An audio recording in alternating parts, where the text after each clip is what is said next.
Hi everyone, in this video I'm going to show you how to disable read receipts on Messenger, right?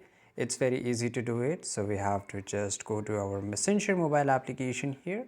Once you are into it, on the top left side corner you will see the three horizontal lines. Just go and click on that. Then you will get this setting icon, just tap on it, and here you have to just go to the privacy and safety, right? And here you will find the option read receipt in the bottom, right? Just click on it and you have to just turn this off.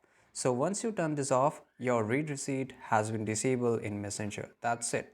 So you have to do only this thing, and if you in the future if you want to turn it on, then you can just tap on this and it will get activated, right? So this is how you can do it. I hope you found this video very useful. If you did, make sure to like this video, subscribe our channel, and don't forget to press the bell icon. See you guys in the next video. Take care.